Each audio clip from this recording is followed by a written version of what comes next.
Good morning. It's Thursday, February 15th, 2024. Out here by the South Holston Dam.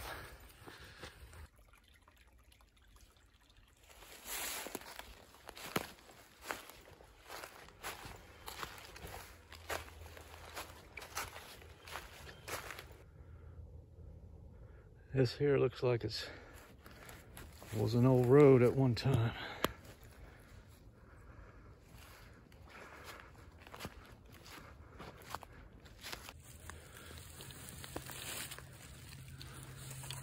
That's an old Pepsi can right there.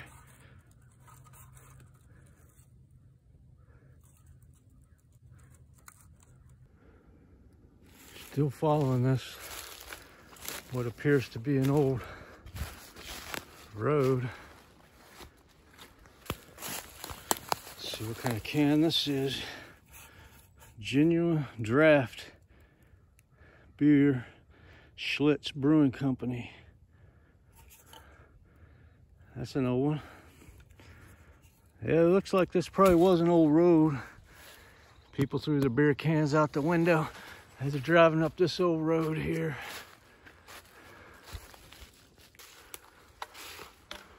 Looks like somebody at one point was doing some target shooting up that old pressed stone bottle.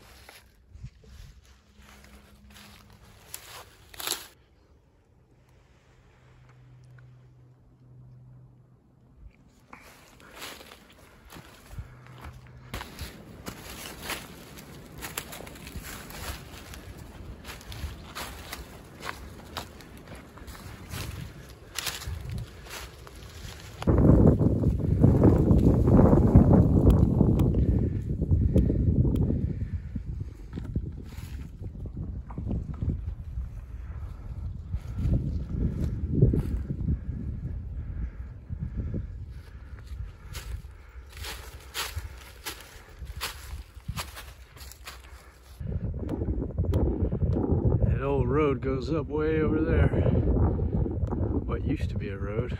I'm gonna head up over this ridge here.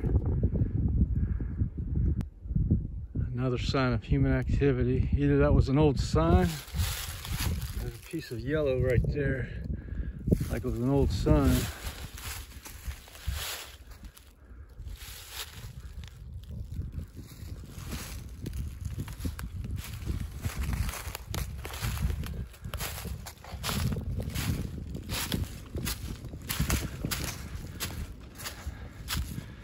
Kind of a path here.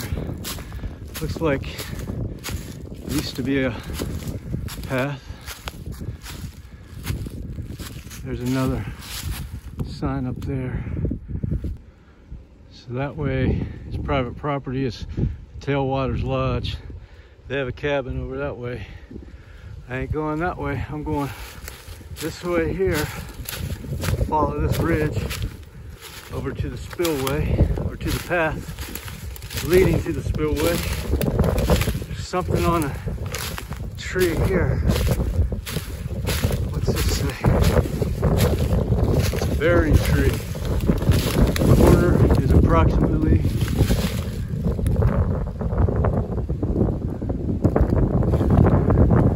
'It's a property marker. It's really windy up on top of this ridge here. We're gonna walk this ridge until we come to the path, the gravel path.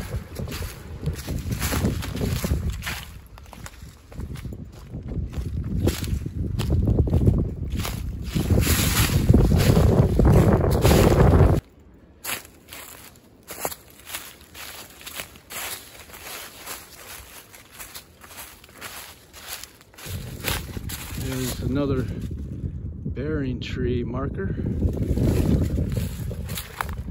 And this should lead right out to the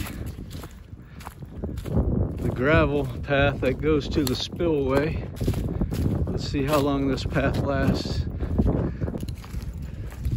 You got steep hills on both sides, so we're walking across a little saddle here.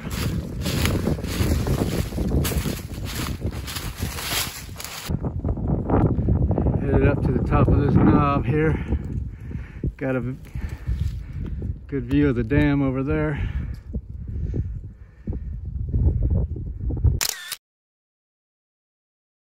Right there's a sign.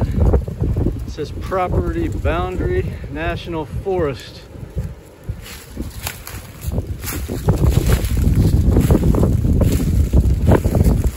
National Forest land behind this sign. So that's National Forest land. So from on top of this ridge here, we got starting to get a view of the lake down there. And we're getting close to that. The gravel path should be down here pretty soon. Nice view up here. Alright, I'm getting my first view of that gravel path is right over there, so we're getting there.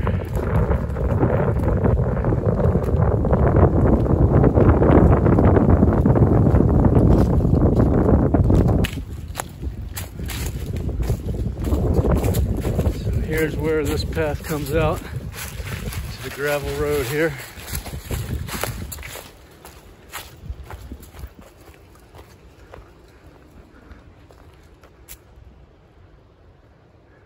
So we'll head on down to the spillway.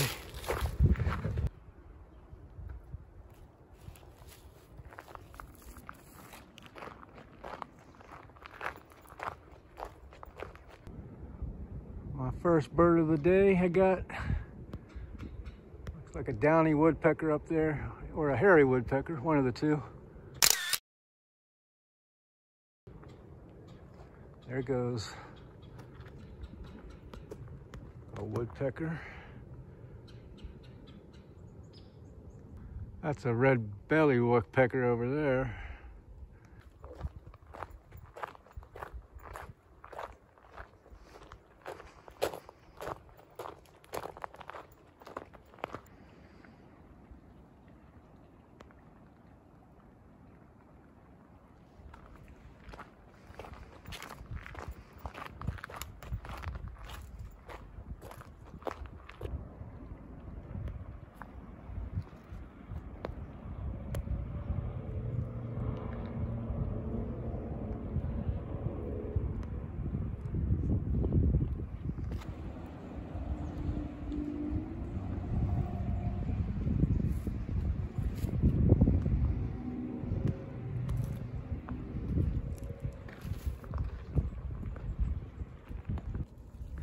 TVA property boundary. So we're coming down to the spillway now.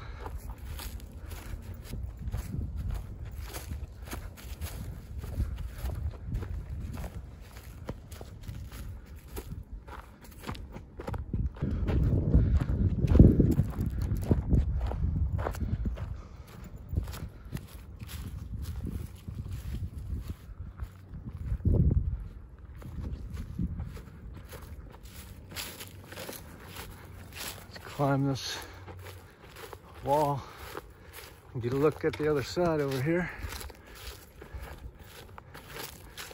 I'd say that's about 7 or 8 foot wall there. Let's go over to the side over here.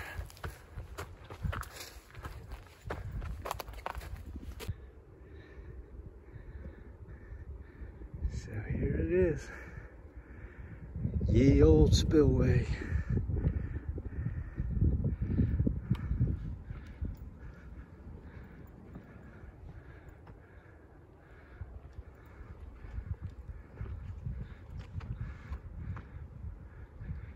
And that's an eagle.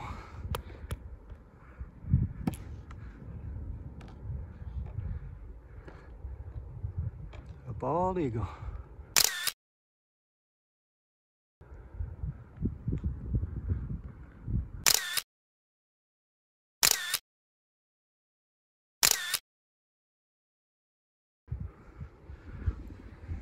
As soon as I made it to the spillway here, I was greeted by an eagle. That's a good sign.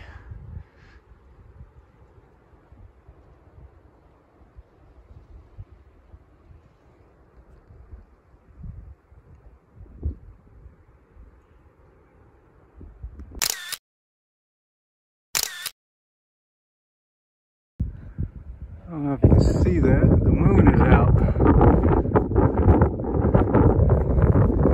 moon is out. We are on top of the spillway and we're not going to drop our phone. That wouldn't be good. We'd have to go down there and get it. Possibly have to go for a swim. That eagle is still way out there now.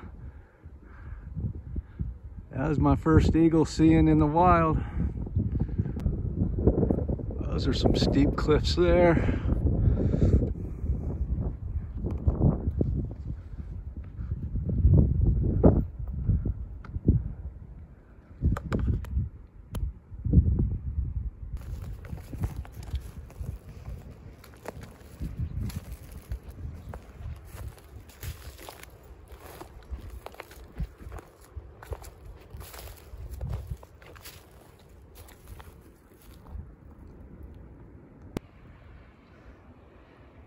Interesting looking rock around here.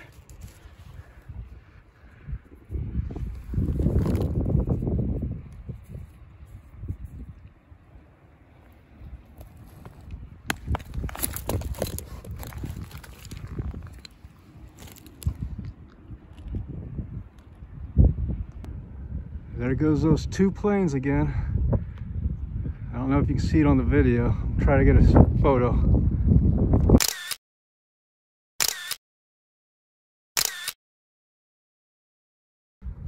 So those two planes were flying right across there. They look like the same two planes that I saw over on the mountain bike trails the other day. My other video titled Weird Planes Over Mountain Bike Trails. You can see them better probably. These were a little farther away. I got some pictures. But it's time to leave the spillway. Head back to the trail, head back down the road, back to the dam.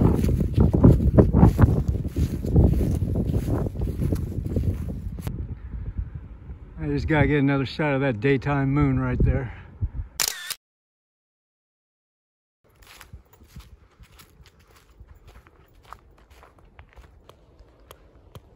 Probably can't see them, but there's a whole flock of wild turkeys over there walking up that hill.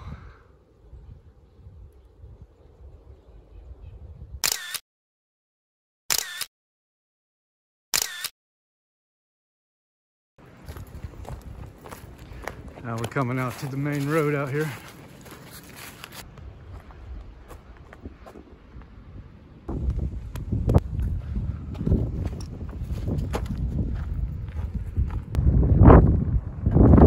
Oh, we've made it back down here to the dam.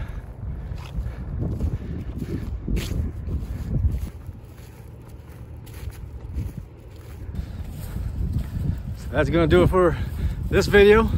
I'll catch you on the next one. Roger, over and out. The true thinker lives above and beyond the seething whirlpool of passion in which mankind is engulfed.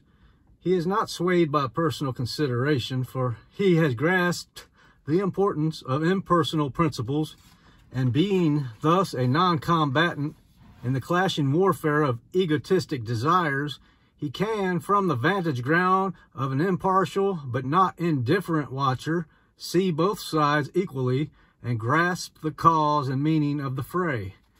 Not only the great teachers, but the greatest figures in literature are those who are free from prejudice, who, like true mirrors, effect things impartially. Such are Whitman, Shakespeare, Balzac, Emerson, Homer. These minds are not local but universal. Their attitude is cosmic and not personal. They contain within themselves all things and beings, all worlds and laws. They are the gods who guide the race and who will bring it at last out of its fever of passion into their own serene land.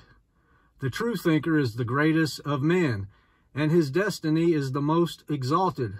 The altogether impartial mind has reached the divine, and it basks in the full daylight of reality. The four great elements of impartiality are justice, patience, calmness, wisdom.